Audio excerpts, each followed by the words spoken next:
Let's talk about the Arabs in Palestine.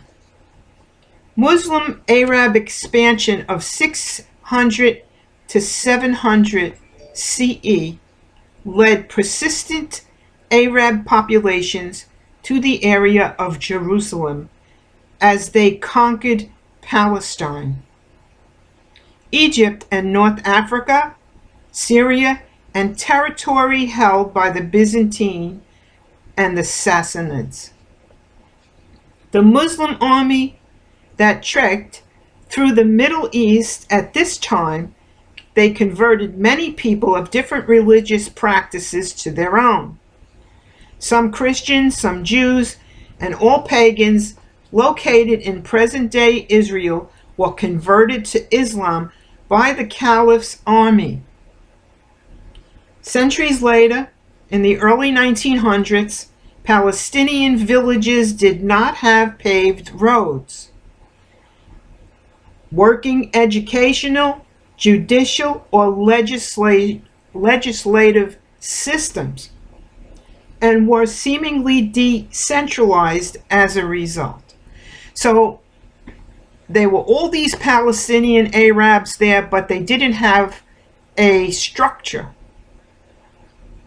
In other words, there wasn't an order developed. There appeared a lack of unified Palestinian identity throughout the entirety of the area, despite Palestinians' shared connection and appreciation for the land. A collective Palestinian identity only began forming as a response to Zionist endeavors and increasing instances of Jewish aliyah.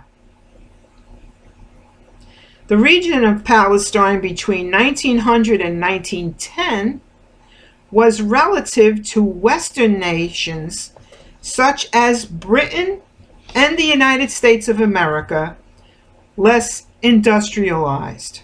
However, according to Israeli reporter Ari Shavit, this land was not uninhabited, a reality Britain officials neglected as they set forth to colonize and develop the land themselves following the First World War. On the land lived hundreds of thousands of Arabs, organized in clans or families in villages.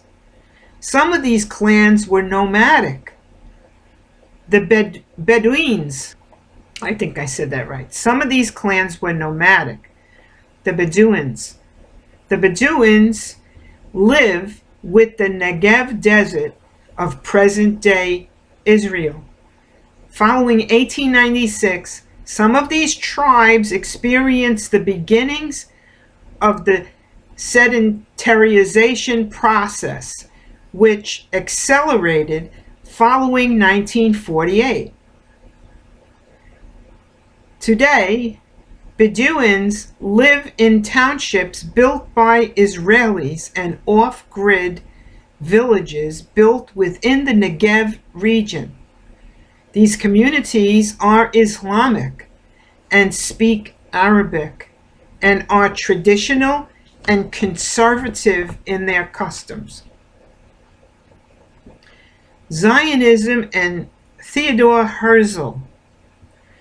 The pioneering kibbutzniks brought themselves to the land of Palestine with the ideology of Zionism. Founder of this modern movement was Hungarian writer Theodor Herzl.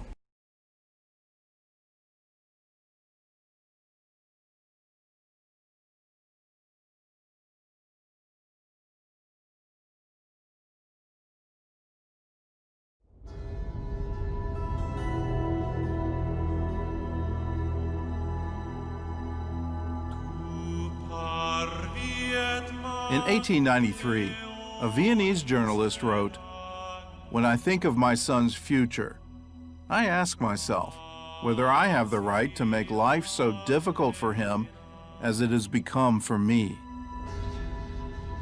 That is why we must baptize Jewish children, while they can still feel nothing, either for it or against it. We Jews must submerge in the people. In nomine Patris, et Filii, et Spiritus Sancti. It's not something you'd expect to hear from the man known as the father of Zionism. But those words were written by Theodor Herzl, who spent his life trying to solve what he called the Jewish question. Herzl was born in Budapest in 1860. At the time, the city was known as Judapest because of its large Jewish population. As a boy, he attended a Christian high school that was open to Jews. And on his 13th birthday, his parents held a confirmation ceremony instead of a bar mitzvah. Theodor Herzl was an assimilated Jew who came from an assimilated family. He was not educated in the Jewish sphere at all. He was very, very far from Judaism. His family later moved to Vienna, where Herzl earned a law degree. But his real passion was writing, so he divided his time between writing plays, working as a reporter, and looking for a way to end anti-Semitism. Theodor Herzl is the one who sort of pulls it together, but there are many. There are Christian ministers, there are rabbis, there are presidents, there are all kinds of people who are saying, wait a minute, we've got this problem. At one point, Herzl even proposed a mass baptism of Jewish babies in Vienna's largest cathedral. He believed that if Jews adopted Christian culture, they would finally be accepted by European society. But Theodor Herzl was about to get an assignment that would change his mind.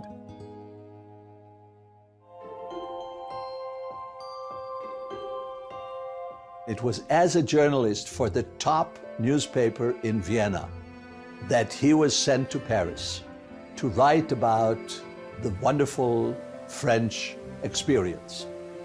Herzl, who was a bon vivant, and was living in Paris and enjoying himself and going to the theater 3 times a week, and all of a sudden, he saw the ugly face of anti-Semitism.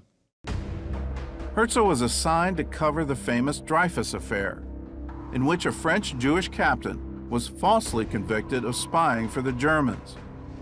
Herzl watched as Alfred Dreyfus was stripped of his medals and publicly degraded at the military school in Paris. Crowds filled the streets, shouting death to the Jews. People are inflamed, and they're shouting, not down with Dreyfus, not down with the individual, they shout down with the Jews. And Theodor Herzl has his aha moment.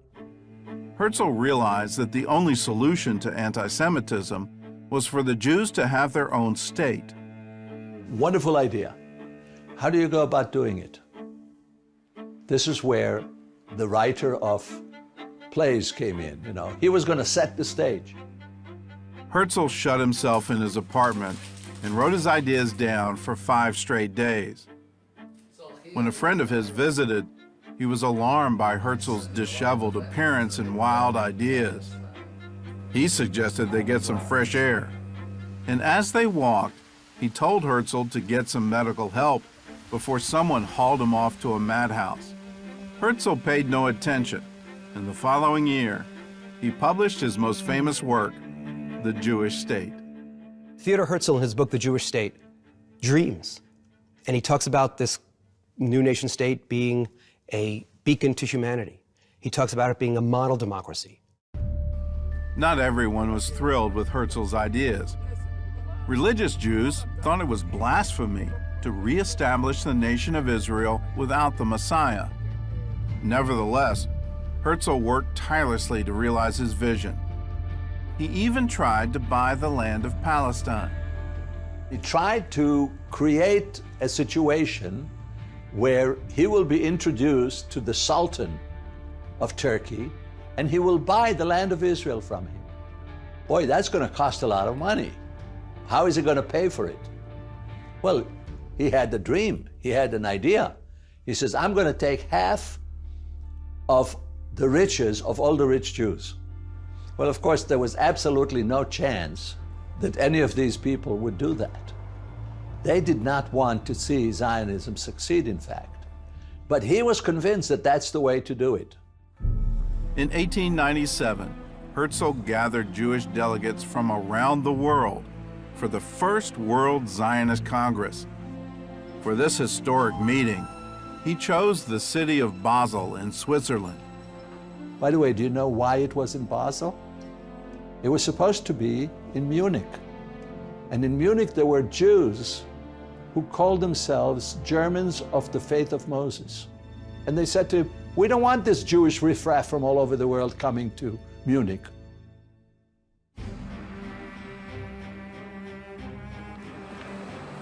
In August, more than 200 delegates from 17 countries arrived in Basel.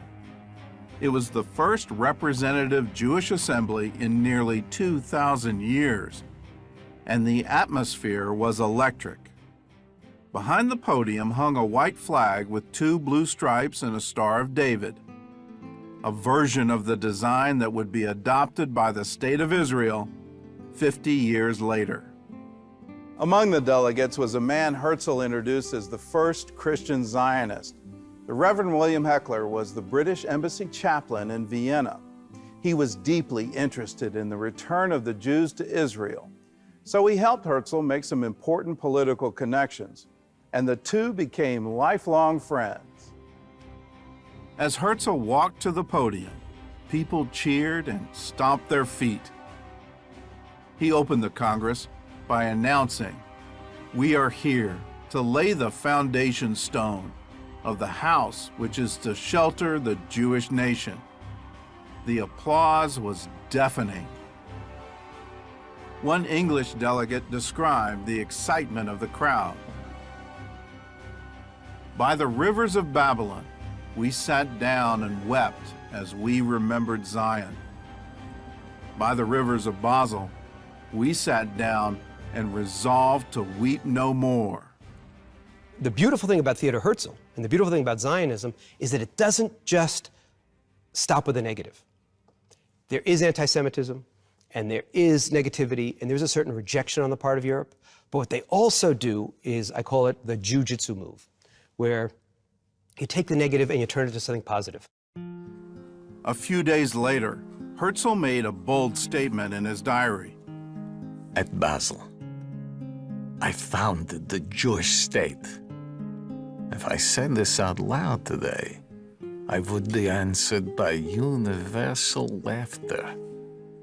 Perhaps in 5 years, and certainly in 50, everyone will know it. Herzl's statement turned out to be prophetic. 50 years later, the United Nations approved a plan to divide Palestine into Jewish and Arab states. And 9 months later, the State of Israel was born. After the Congress, Herzl, who had never been religious, started observing some Jewish traditions. That winter, instead of having a Christmas tree, the Herzl family celebrated their first Hanukkah.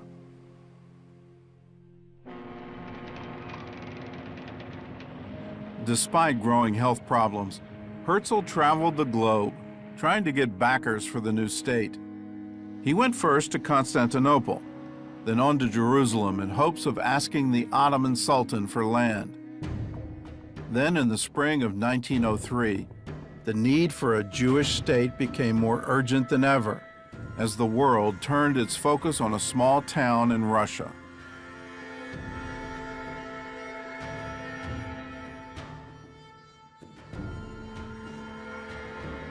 On Easter Sunday, a group of Russian Orthodox men entered the Jewish quarter of the village of Kishinev. Led by their priest, they shouted, "Death to the Jews." The same cry Herzl had heard in Paris during the Dreyfus affair almost 10 years earlier. Eyewitnesses described the bloody massacre that followed.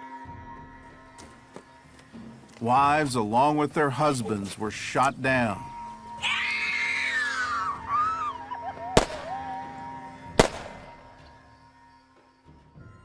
a synagogue worker was killed protecting the Torah with his body.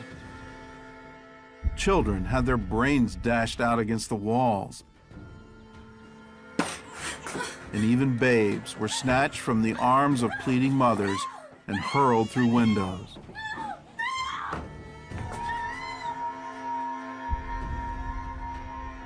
At sunset, the streets were piled with corpses.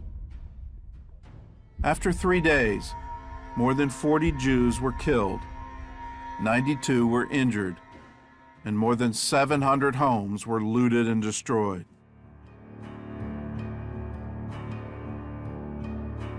Four months later, the Jewish Congress convened under the shadow of the massacre, but that was just the beginning. Herzl had good news and bad news for the crowd.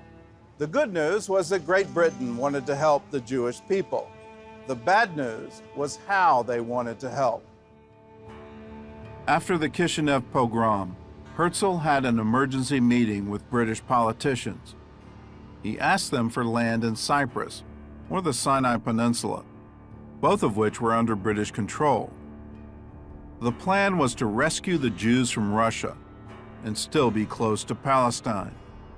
The British refused and offered them land in British East Africa, now Uganda. With no other choice, Herzl accepted the offer, and the British drew up a plan for a colony they called New Palestine. In 1903, Herzl presented the idea to the Zionist Congress with disastrous results. Zionism refers to Zion, and the plan was eventually to have Zion as the homeland. Nobody was giving this up. But for now, we're going to get ourselves a place to hide. It was the delegates from Russia, whom Herzl was trying to protect, who took the news the hardest. They stormed out of the concert hall in protest. Among them was a young man who would become the first president of the new state of Israel, Chaim Weizmann. The Zionists from Russia hated the idea, so they basically mounted a revolution against him and broke his heart, and he had been dealt such a tremendous shock that everybody doesn't take his word for the gospel truth. Herzl closed the Sixth Zionist Congress by raising his right hand and reciting a verse from the Psalms. If I forget thee, O Jerusalem, may my right hand forget its skill. These were the last words he would ever speak at the podium in Basel. Only his close friends and family knew that he was suffering from heart failure. And over the next year, his health declined rapidly. He told his old friend, Reverend Heckler, "Greet Palestine for me. I gave my heart's blood for my people." He died the next day. And at his funeral in Vienna, more than 6,000 people gathered to honor the man they had called King of the Jews. In 1949, the new government of Israel honored Herzl's dying request. They brought his remains from Vienna and reburied them here, on a hill overlooking Jerusalem.